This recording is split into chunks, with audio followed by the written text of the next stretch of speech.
Em ơi, nhanh lên đi em. Ôi da, Gì vậy? kiến cắn em. Trời ơi, làm anh hết hồn à. Ôi da, Gì nữa đây? có cắn em. Anh ơi, tới nhà chưa anh? Gắng đi em, qua con sông này nữa là tới nhà anh rồi. Ý, mà em không biết bơi. Yên tâm, để anh bơi xuồng chở em qua sông nha. Dạ. Chiếc xuồng trên bến trong chân, chiếc xuồng lúc lăn, anh nghiêng bên ai nấy, anh nghiêng bên ấy, em nghiêng bên này. Chiếc xuồng phía trước anh bơi, còn em sau lái, còn em sau lái treo quay lòng vòng. Nhìn lên bờ bến lăn quanh, nhìn xuống dòng nước trong xanh, gió đưa mây thở mây theo gió. Nắng nghiêng nghiêng bóng ngả xế tà, có đàn chim ríu rít hoang ca Trên chiếc xuồng bền bồng đôi ta.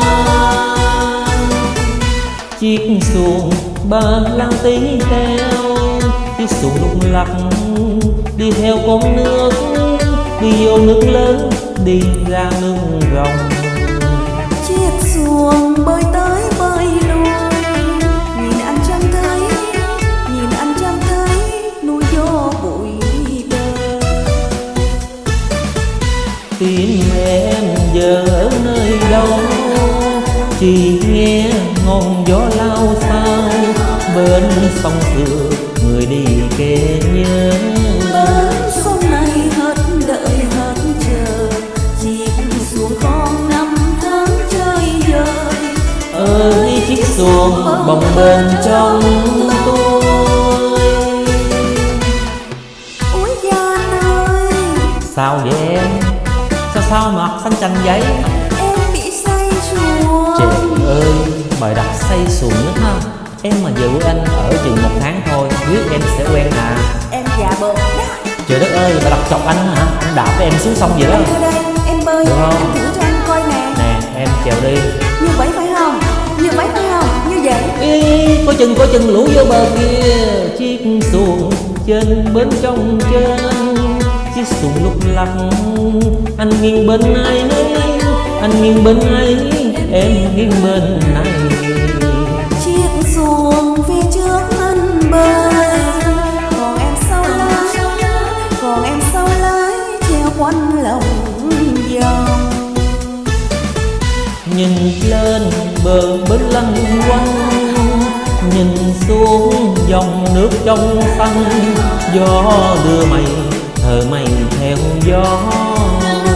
Nghiêng nghiêng bóng ngả sẽ ta, có đàn chim ríu rít hoang ca Trên chiếc xuồng bền bồng đôi ta. Chiếc xuồng ba lang tí theo, chiếc xuồng lúc lăn đi theo con nước, đi vô nước lớn, đi ra nước rồng. Chiếc xuồng bơi tới bơi lui, nhìn anh chẳng thấy, nhìn anh chẳng thấy núi vô bụi đời. Tim em giờ ở nơi đâu, chỉ nghe ngọn gió lao sao, bên sông xưa người đi kề nhớ. Bên sông này hết đợi hết chờ, chiếc xuồng con năm tháng chơi vơi. Ơi chiếc xuồng bồng bềnh trong tôi.